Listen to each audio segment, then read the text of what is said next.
Members of Congress, the President of the United States.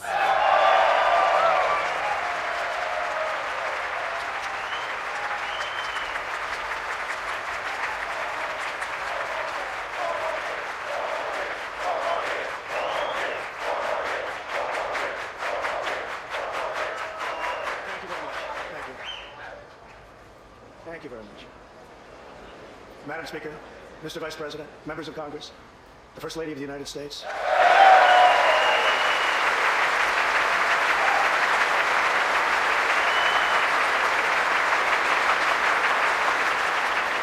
And my fellow citizens, 3 years ago, we launched the Great American Comeback.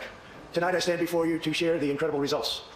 Jobs are booming, incomes are soaring, poverty is plummeting, crime is falling, confidence is surging, and our country is thriving and highly respected again.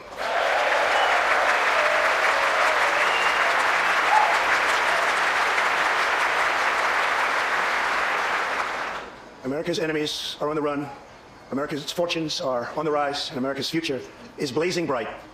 The years of economic decay are over.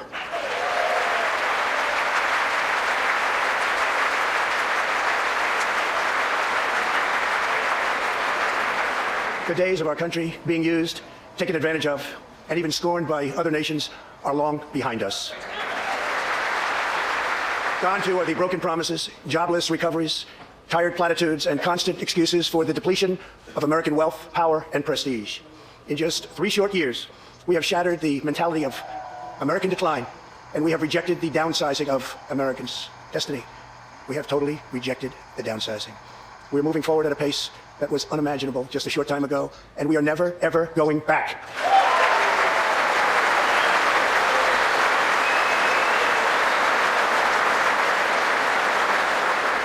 I am thrilled to report to you tonight that our economy is the best it has ever been. Our military is completely rebuilt, with its power being unmatched anywhere in the world, and it's not even close. Our borders are secure, our families are flourishing, our values are renewed, our pride is restored. And for all of these reasons, I say to the people of our great country and to the members of Congress, the state of our union is stronger than ever before.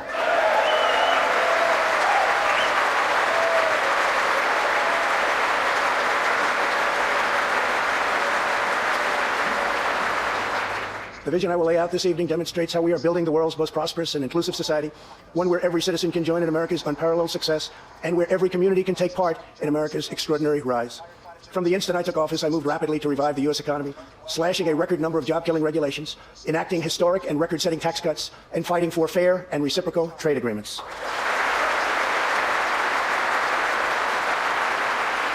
Our agenda is relentlessly pro-worker, pro-family, pro-growth, and most of all, pro-American.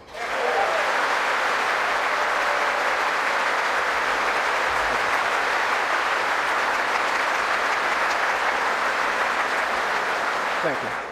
We are advancing with unbridled optimism and lifting our citizens of every race, color, religion, and creed very, very high. Since my election, we have created 7 million new jobs, 5 million more than government experts projected during the previous administration.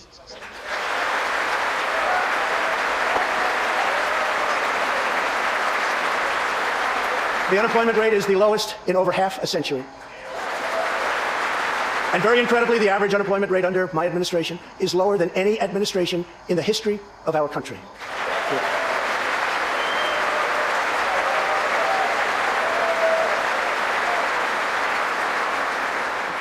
If we hadn't reversed the failed economic policies of the previous administration, the world would not now be witnessing this great economic success.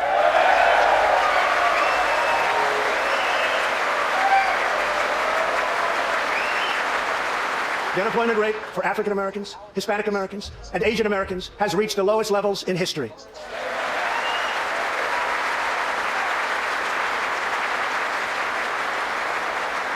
African American youth unemployment has reached an all-time low. African American poverty has declined to the lowest rate ever recorded.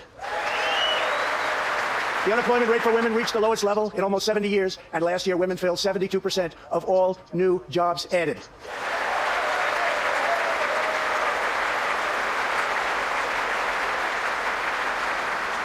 The veterans' unemployment rate dropped to a record low.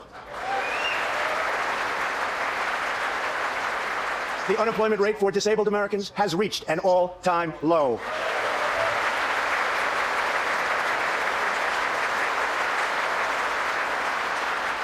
Workers without a high school diploma have achieved the lowest unemployment rate recorded in U.S. history.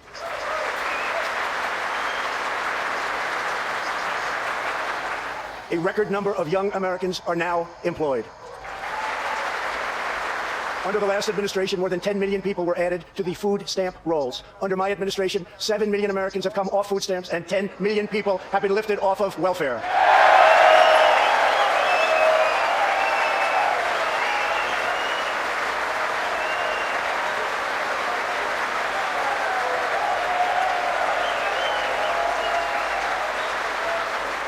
In 8 years under the last administration, over 300,000 working-age people dropped out of the workforce. In just 3 years of my administration, 3.5 million people, working-age people, have joined the workforce.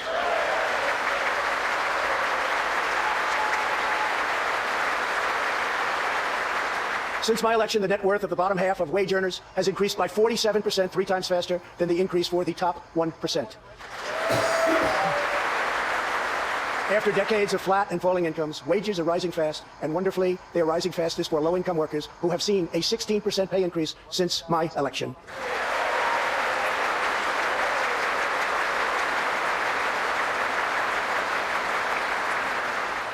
This is a blue-collar boom.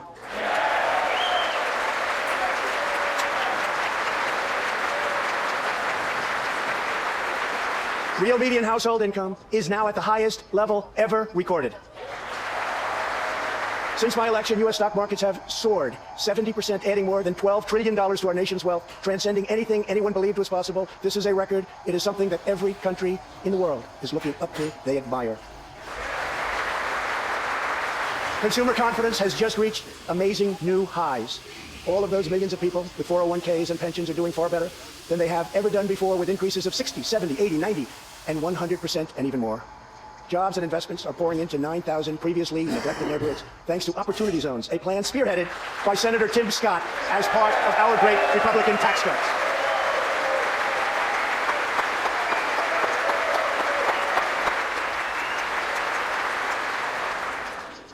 In other words, wealthy people and companies are pouring money into poor neighborhoods or areas that haven't seen investment in many decades, creating jobs, energy, and excitement. This is the first time that these deserving communities have seen anything like this. It's all working. Opportunity Zones are helping Americans like Army veteran Tony Rankins from Cincinnati, Ohio. After struggling with drug addiction, Tony lost his job, his house, and his family. He was homeless. But then Tony found a construction company that invests in Opportunity Zones. He is now a top tradesman, drug-free, reunited with his family, and he is here tonight. Tony, keep up the great work, Tony.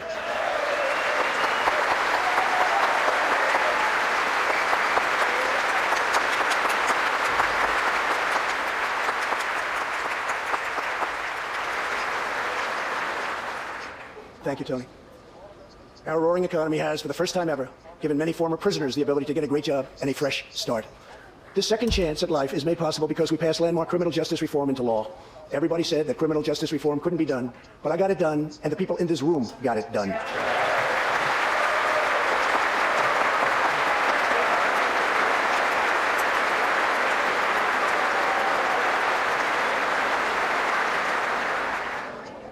Thanks to our bold regulatory reduction campaign, the United States has become the #1 producer of oil and natural gas anywhere in the world, by far. With the tremendous progress we have made over the past 3 years, America is now energy independent, and energy jobs, like so many other elements of our country, are at a record high.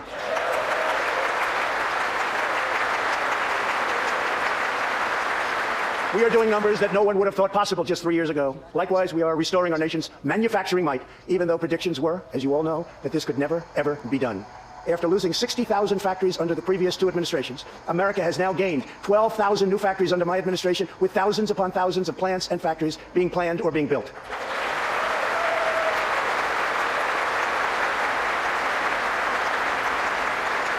Companies are not leaving. They are coming back to the USA. The fact is that everybody wants to be where the action is, and the United States of America is indeed the place where the action is. One of the biggest promises I made to the American people was to replace the disastrous NAFTA trade deal. In fact, unfair trade is perhaps the single biggest reason that I decided to run for president. Following NAFTA's adoption, our nation lost 1 in 4 manufacturing jobs. Many politicians came and went pledging to change or replace NAFTA, only to do so, and then absolutely nothing happened. But unlike so many who came before me, I keep my promises. We did our job.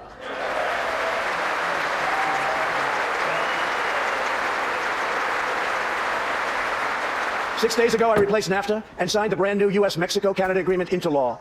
The USMCA will create nearly 100,000 new high-paying American auto jobs and massively boost exports for our farmers, ranchers, and factory workers. It will also bring trade with Mexico and Canada to a much higher level, but also to be a much greater degree of fairness and reciprocity. We will have that fairness and reciprocity, and I say that finally because it's been many, many years that we were treated fairly on trade. This is the first major trade deal in many years to earn the strong backing of America's labor unions. I also promised our citizens that I would impose tariffs to confront China's massive theft of America's jobs. Our strategy has worked. Days ago, we signed the groundbreaking new agreement with China that will defend our workers, protect our intellectual property, bring billions and billions of dollars into our treasury, and open vast new markets for products made and grown right here in the USA.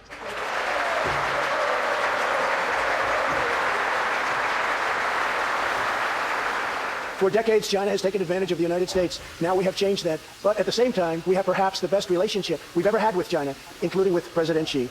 They respect what we've done because, quite frankly, they could never really believe that they were able to get away with what they were doing year after year, decade after decade, without someone in our country stepping up and saying, that's enough.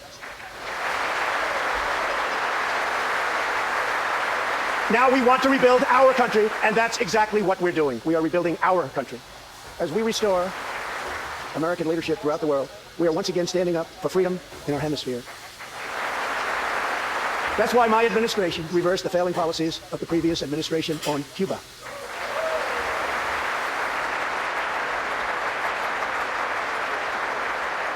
We are supporting the hopes of Cubans, Nicaraguans, and Venezuelans to restore democracy. The United States is leading a 59-nation diplomatic coalition against the socialist dictator of Venezuela, Nicolas Maduro.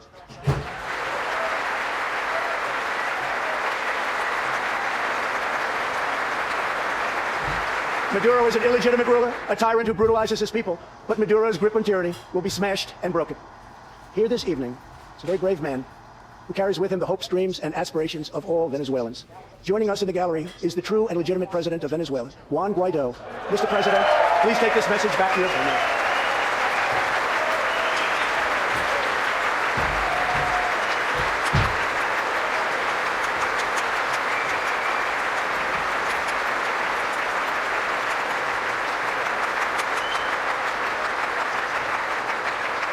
Thank you, Mr. President. Great honor. Thank you very much. Please take this message back that all Americans are united with the Venezuelan people in their righteous struggle for freedom. Thank you very much, Mr. President.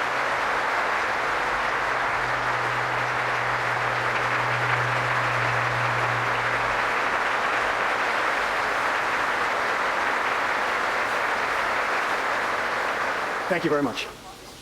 Socialism destroys nations, but always remember freedom unifies the soul.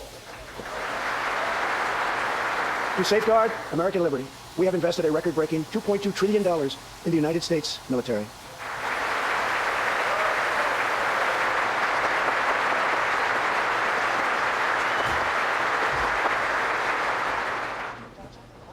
We have purchased the finest planes, missiles, rockets, ships, and every other form of military equipment, and it's all made right here in the USA.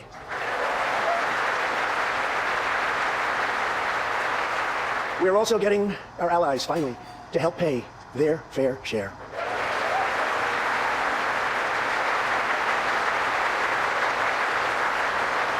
I have raised contributions from other NATO members by more than $400 billion, and the number of allies meeting their minimum obligations has more than doubled. And just weeks ago, for the first time since President Truman established the Air Force, more than 70 years earlier, we created a brand new branch of the United States Armed Forces. It's called the Space Force. Very important.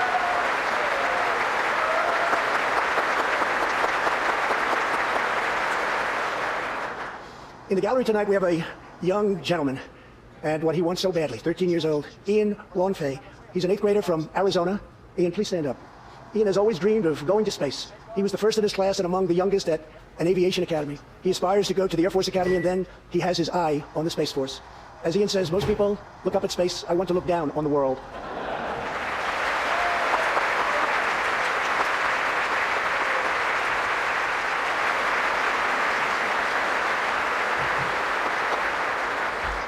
But sitting behind Ian tonight is his greatest hero of them all, Charles McGee, who was born in Cleveland, Ohio 1 century ago.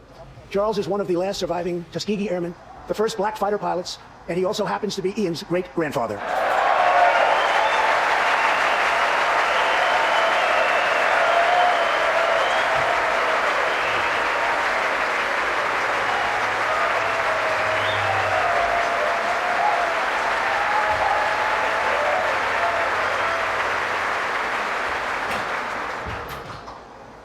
Incredible story.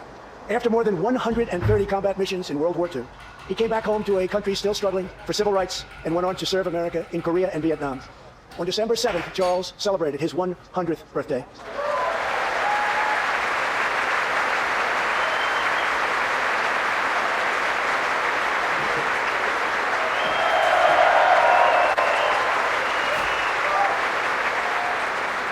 A few weeks ago, I signed a bill promoting Charles McGee to Brigadier General, and earlier today, I pinned the stars on his shoulders in the Oval Office.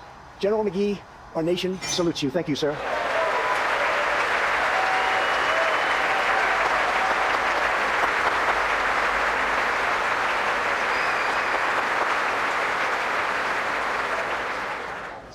From the Pilgrims to the founders, from the soldiers at Valley Forge to the marchers at Selma, and from President Lincoln to the Reverend Martin Luther King, Americans have always rejected limits on our children's future. Members of Congress, we must never forget that the only victories that matter in Washington are victories that deliver for the American people.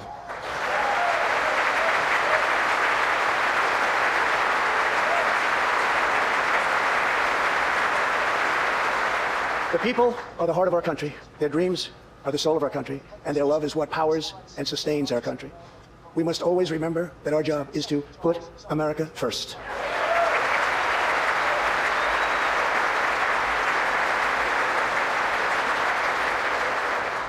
The next step forward in building an inclusive society is making sure that every young American gets a great education and the opportunity to achieve the American dream. Yet for too long, countless American children have been trapped in failing government schools. To rescue these students, 18 states have created school choice in the form of opportunity scholarships. The programs are so popular that tens of thousands of students remain on a waiting list. One of those students is Janiyah Davis, a fourth grader from Philadelphia. Janiyah.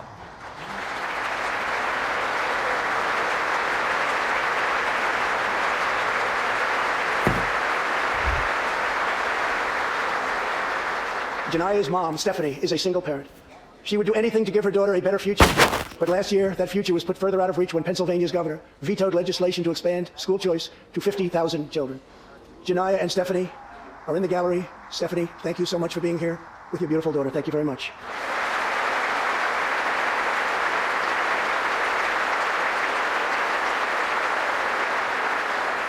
But Janiyah, I have some good news for you, because I am pleased to inform you that your long wait is over. I can proudly announce tonight that an opportunity scholarship has become available. It's going to you, and you will soon be heading to the school of your choice.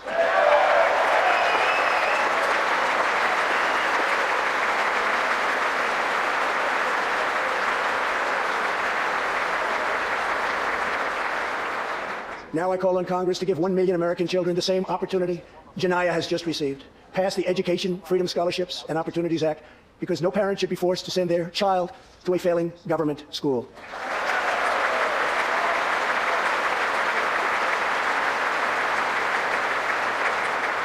Every young person should have a safe and secure environment in which to learn and to grow.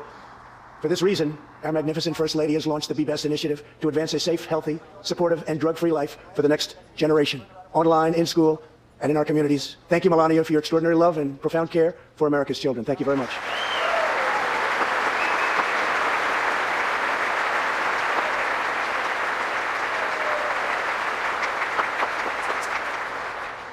My administration is determined to give our citizens the opportunities they need, regardless of age or background. Through our pledge to American workers, over 400 companies will also provide new jobs and education opportunities to almost 15 million Americans. My budget also contains an exciting vision for our nation's high schools. Tonight, I ask Congress to support our students and back my plan to offer vocational and technical education in every single high school in America.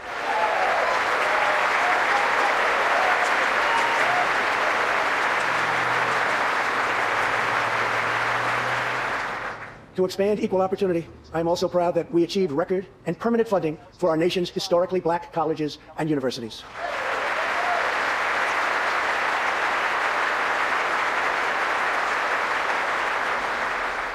A good life for American families also requires the most affordable, innovative, and high-quality healthcare system on earth. Before I took office, health insurance premiums had more than doubled in just 5 years. I moved quickly to provide affordable alternatives. Our new plans are up to 60% less expensive and better.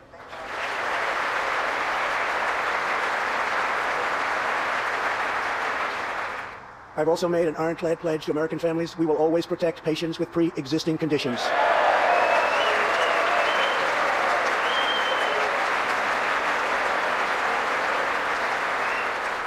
And we will always protect your Medicare, and we will always protect your Social Security, always.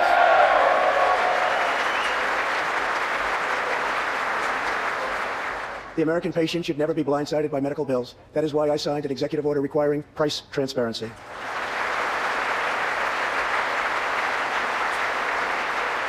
Many experts believe that transparency, which will go into full effect at the beginning of next year, will be even bigger than healthcare reform. It will save families massive amounts of money for substantially better care. But as we work to improve Americans' health care, there are those who want to take away your health care, take away your doctor, and abolish private insurance entirely. 132 lawmakers in this room have endorsed legislation to impose a socialist takeover of our healthcare system, wiping out the private health insurance plans of 180 million very happy Americans. To those watching at home tonight, I want you to know we will never let socialism destroy American healthcare.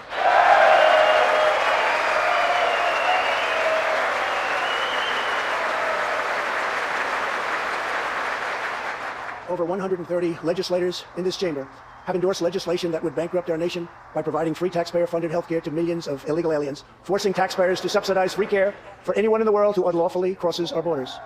These proposals would raid the Medicare benefits of our seniors and that our seniors depend on, while acting as a powerful lure for illegal immigration.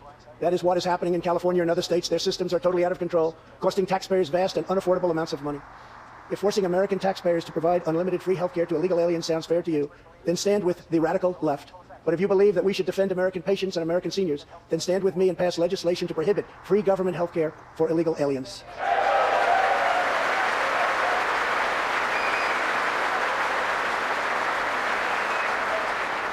This will be a tremendous boon to our already very strongly guarded southern border, where, as we speak, a long, tall, and very powerful wall is being built.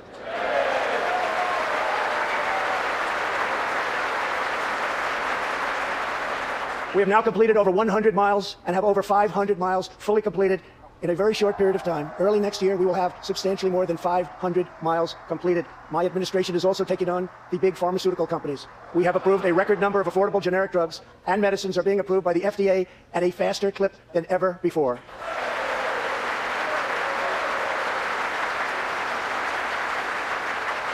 And I was pleased to announce last year that for the first time in 51 years, the cost of prescription drugs actually went down. And working together, Congress can reduce drug prices substantially from current levels. I've been speaking to Senator Chuck Grassley of Iowa and others in Congress in order to get something on drug pricing done, and done quickly and properly. I'm calling for bipartisan legislation that achieves the goal of dramatically lowering prescription drug prices. Get a bill on my desk and I will sign it into law immediately.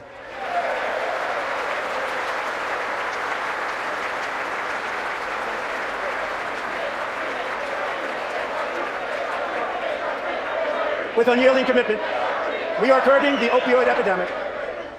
Drug overdose deaths declined for the first time in nearly 30 years. Among the states hardest hit, Ohio is down 22%, Pennsylvania is down 18%, Wisconsin is down 10%, and we will not quit until we have beaten the opioid epidemic once and for all.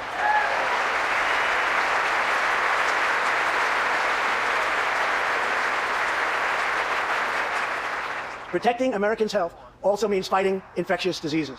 We are coordinating with the Chinese government and working closely together on the coronavirus outbreak in China. My administration will take all necessary steps to safeguard our citizens from this threat. We have launched ambitious new initiatives to substantially improve care for Americans with kidney disease, Alzheimer's, and those struggling with mental health.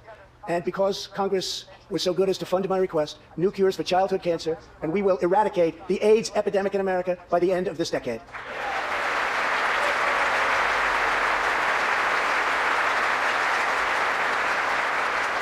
Almost every American family knows the pain when a loved one is diagnosed with a serious illness.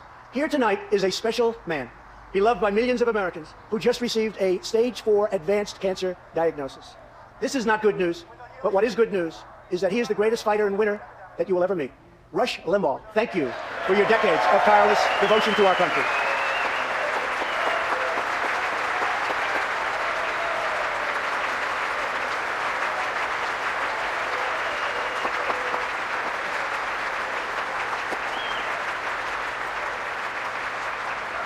And Rush, in recognition of all that you have done for our nation, the millions of people a day that you speak to and that you inspire, and all of the incredible work that you have done for charity, I am proud to announce tonight that you will be receiving our country's highest civilian honor, the Presidential Medal of Freedom.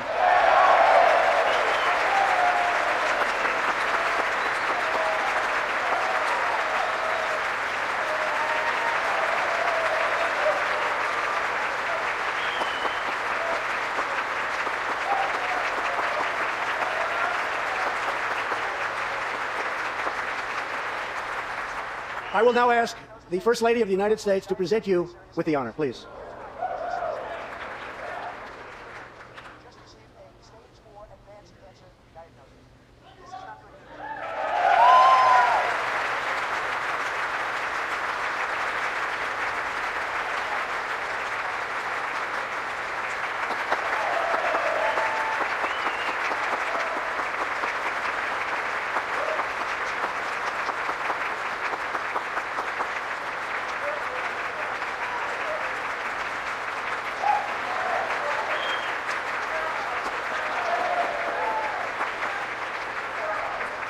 Rush and Catherine, congratulations.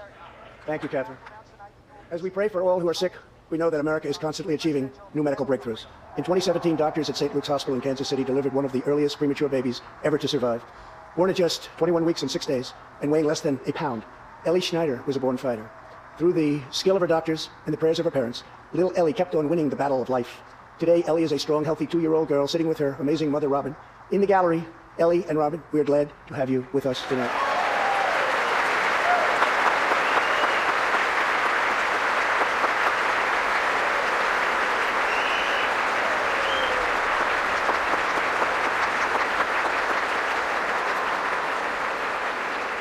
Ellie reminds us that every child is a miracle of life. And thanks to modern medical wonders, 50% of very premature babies delivered at the hospital where Ellie was born now survive. It's an incredible thing. Thank you very much.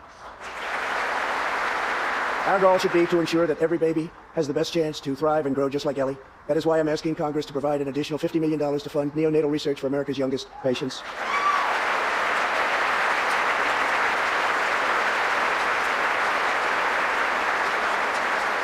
That is why I'm also calling upon members of Congress here tonight to pass legislation finally banning the late-term abortion of babies.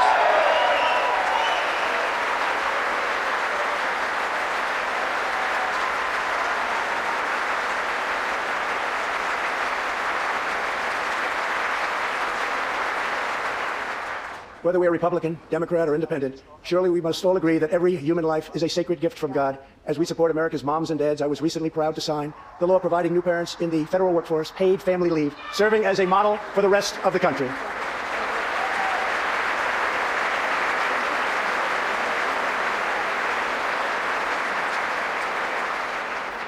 Now I call on Congress to pass the bipartisan Advancing Support for Working Families Act, extending family leave to mothers and fathers all across our nation. 40 million American families have an average $2,200 extra thanks to our child tax credit.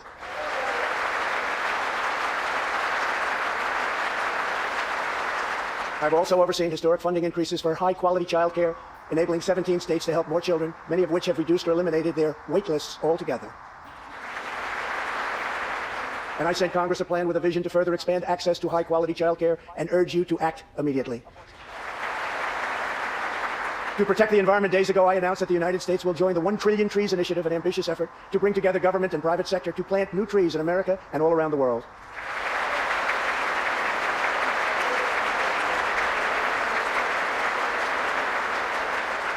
We must also rebuild America's infrastructure.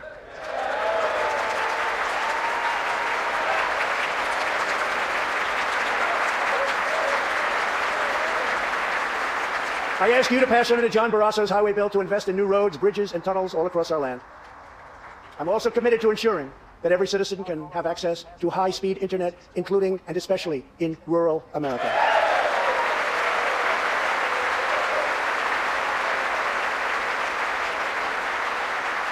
A better tomorrow for all Americans also requires us to keep America safe. That means supporting the men and women of law enforcement at every level, including our nation's heroic ICE officers.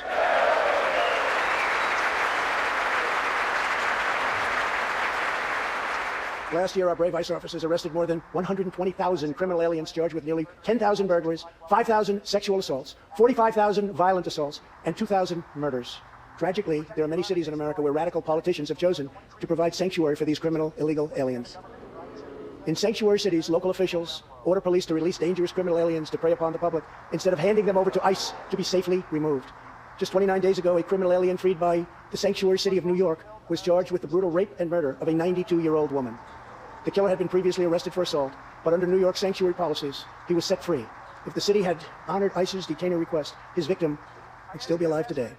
The state of California passed an outrageous law declaring their whole state to be a sanctuary for criminal illegal immigrants. A very terrible sanctuary with catastrophic results. Here is just one tragic example. In December 2018, California police detained an illegal alien with 5 prior arrests, including convictions for robbery and assault. But as required by California's sanctuary law, local authorities released him. Days later, the criminal alien went on a gruesome spree of deadly violence. He viciously shot one man going about his daily work. He approached a woman sitting in her car and shot her in the arm and in the chest. He walked into a convenience store and wildly fired his weapon. He hijacked a truck and smashed into vehicles, critically injuring innocent victims. One of the victims is a terrible, terrible situation. Died, 51-year-old American named Rocky Jones. Rocky was at a gas station when this vile criminal fired 8 bullets at him from close range, murdering him in cold blood. Rocky left behind a devoted family, including his brothers, who loved him more than anything else in the world. One of his grieving brothers is here with us tonight. Jody, would you please stand? Jody, thank you.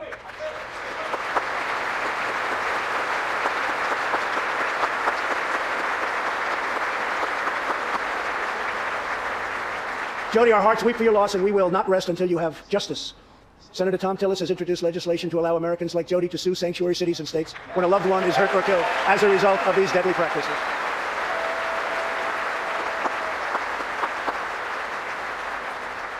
I ask Congress to pass the Justice for Victims of Sanctuary Cities Act immediately.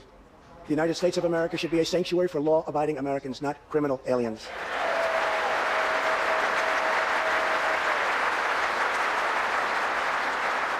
In the last 3 years, ICE has arrested over 5,000 wicked human traffickers, and I have signed 9 pieces of legislation to stamp out the menace of human trafficking domestically and all around the globe.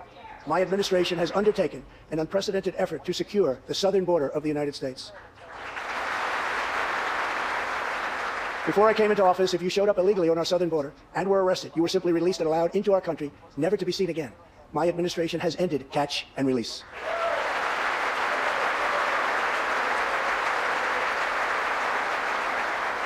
If you come illegally, you will now be promptly removed from our country. Very importantly, we entered into historic cooperation agreements with the governments of Mexico, Honduras, El Salvador, and Guatemala. As a result of our unprecedented efforts, illegal crossings are down 75% since May, dropping 8 straight months in a row.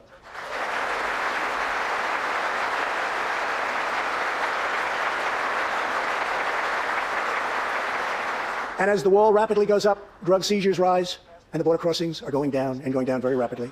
Last year, I traveled to the border in Texas and met Chief Patrol Agent Raul Ortiz. Over the last 24 months, Agent Ortiz and his team have seized more than 200,000 pounds of poisonous narcotics, arrested more than 3,000 human smugglers, and rescued more than 2,000 migrants. Days ago, Agent Ortiz was promoted to Deputy Chief of Border Patrol, and he joins us tonight. Chief Ortiz, please stand.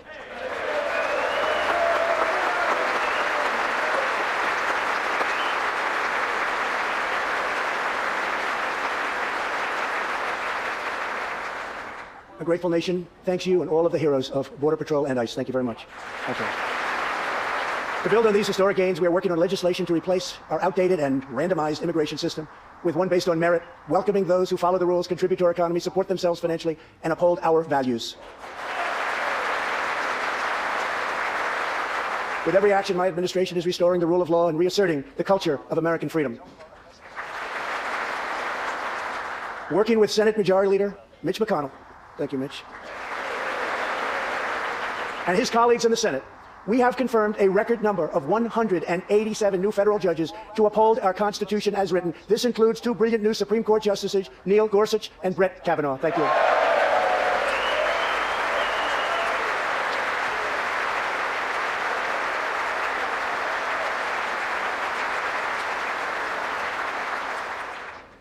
And we have many in the pipeline. My administration is also defending religious liberty, and that includes the constitutional right to pray in public schools.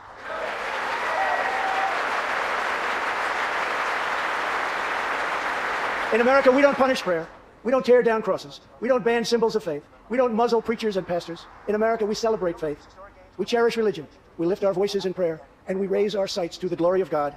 Just as we believe in the First Amendment, we also believe in another constitutional right that is under siege all across our country. So long as I am president, I will always protect your Second Amendment right to keep and bear arms.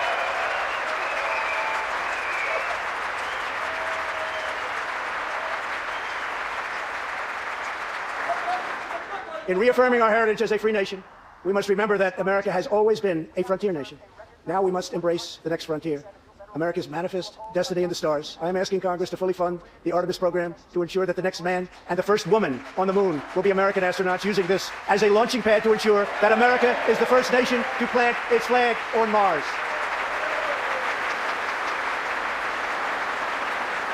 My administration is also strongly defending our national security and combating radical Islamic terrorism.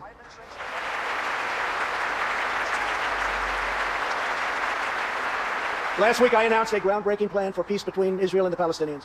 Recognizing that all past attempts have failed, we must be determined and creative in order to stabilize the region and give millions of young people the chance to realize a better future. 3 years ago, the barbarians of ISIS held over 20,000 square miles of territory in Iraq and Syria. Today, the ISIS territorial caliphate has been 100% destroyed, and the founder and leader of ISIS, the bloodthirsty killer known as al-Baghdadi, is dead.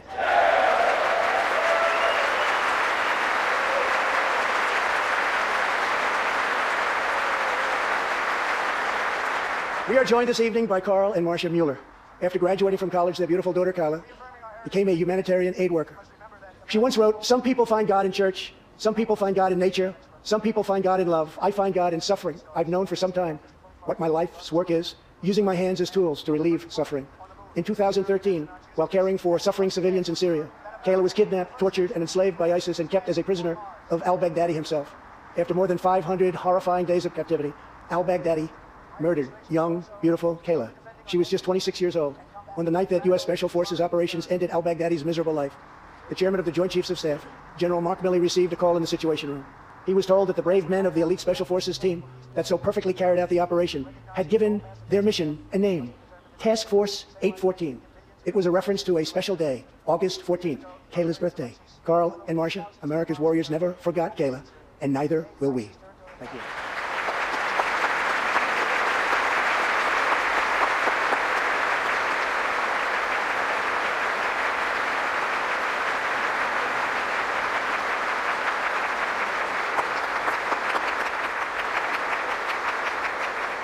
Every day, America's men and women in uniform demonstrate the infinite depth of love that dwells in the human heart.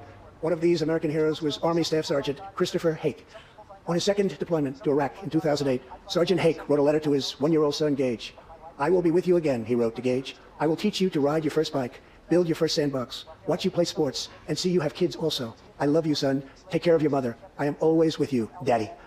On Easter Sunday of 2008, Chris was out on patrol in Baghdad when his Bradley fighting vehicle was hit by a roadside bomb. That night, he made the ultimate sacrifice for our country. Sergeant Hake now rests in eternal glory in Arlington, and his wife, Kelly, is in the gallery tonight, joined by their son, who is now a 13-year-old and doing very, very well. To Kelly and Gage, Chris will live in our hearts forever. He is looking down on you now. Thank you.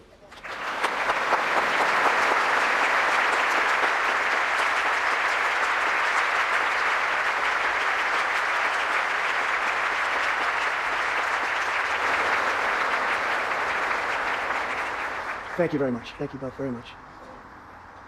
The terrorist responsible for killing Sergeant Hake was Qasem Soleimani, who provided the deadly roadside bomb that took Chris's life. Soleimani was the Iranian regime's most ruthless butcher, a monster who murdered or wounded thousands of American service members in Iraq. As the world's top terrorist, Soleimani orchestrated the deaths of countless men, women, and children. He directed the December assault and went on to assault U.S. forces in Iraq, was actively planning new attacks, and we hit him very hard. And that's why last month, at my direction, the U.S. military executed a flawless precision strike that killed Soleimani and terminated his evil reign of terror forever.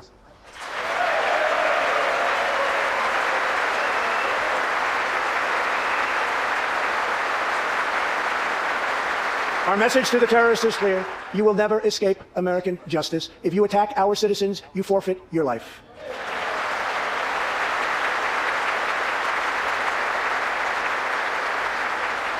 In recent months, we have seen proud Iranians raise their voices against their oppressive rulers. The Iranian regime must abandon its pursuit of nuclear weapons, stop spreading terror, death, and destruction, and start working for the good of its own people. Because of our powerful sanctions, the Iranian economy is doing very, very poorly. We can help them make a very good and short-time recovery. It can all go very quickly, but perhaps they are too proud or too foolish to ask for that help. We are here. Let's see which road they choose. It is totally up to them.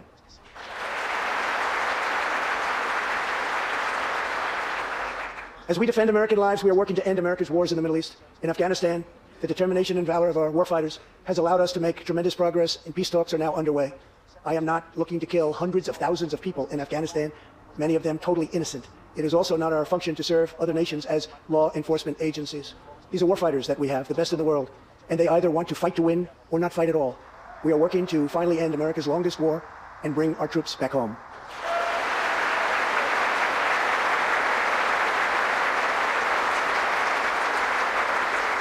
War places a heavy burden on our nation's extraordinary military families, especially spouses like Amy Williams from Fort Bragg, North Carolina, and her two children, 6-year-old Eliana and 3-year-old Rowan. Amy works full-time and volunteers countless hours helping other military families. For the past 7 months, she has done it all while her husband, Sergeant First Class Townsend Williams, is in Afghanistan on his 4th deployment in the Middle East. Amy's kids haven't seen their father's face in many months. Amy, your family's sacrifice makes it possible for all of our families to live in safety and in peace, and we want to thank you. Thank you, Amy.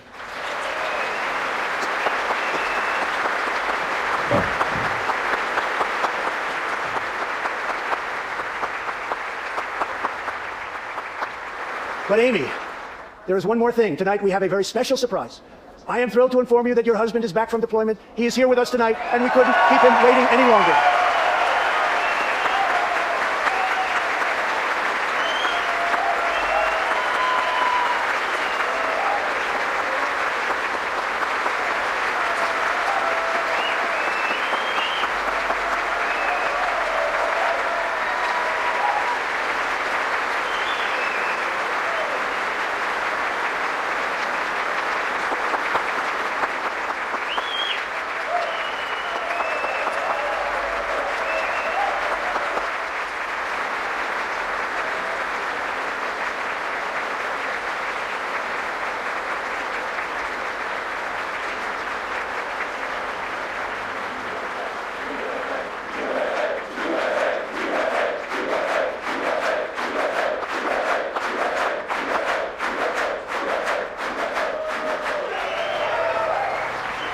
Welcome home, Sergeant Williams. Thank you very much.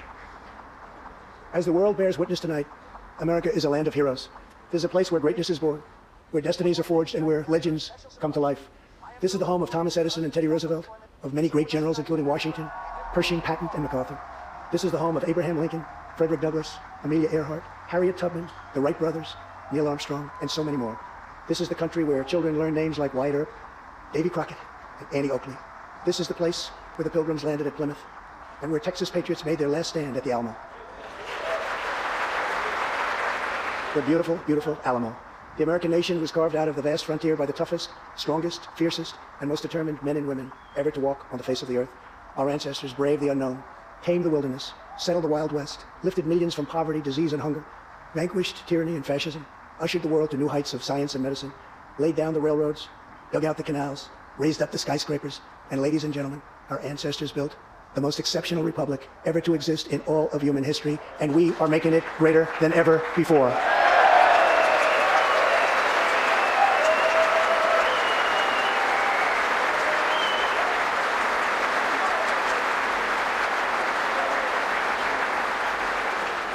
This is our glorious and magnificent inheritance. We are Americans, we are pioneers, we are the pathfinders. We settled the new world, we built the modern world, and we change history forever by embracing the eternal truth that everyone is made equal by the hand of Almighty God.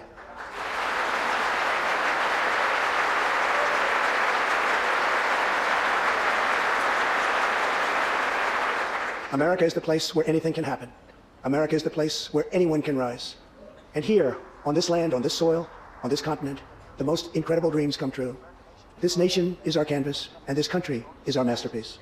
We look at tomorrow and see unlimited frontiers just waiting to be explored. Our brightest discoveries are not yet known. Our most thrilling stories are not yet told. Our grandest journeys are not yet made. The American age, the American epic, the American adventure has only just begun. Our spirit is still young, the sun is still rising, God's grace is still shining, and my fellow Americans, the best is yet to come. Thank you, God bless you, and God bless America. Thank you very much.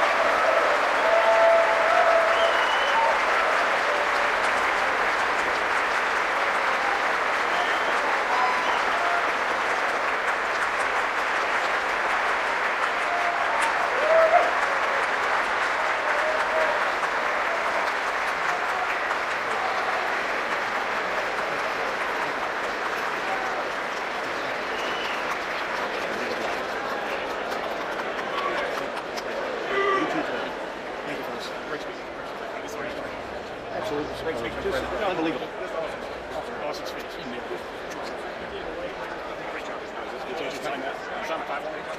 you. You guys on the total time. You get better every year, buddy. Thank you. Thank you. You did great. That speech, great speech. Brilliant, Mr. President. Absolutely brilliant. What you did is awesome. Wonderful. Same thing here. Amazing job, sir. Great job. That was awesome. You crushed it. It's Prince Group.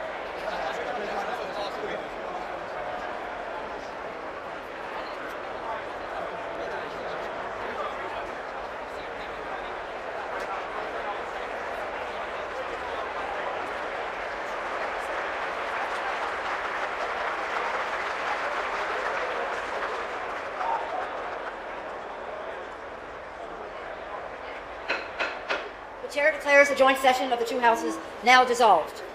Then we go.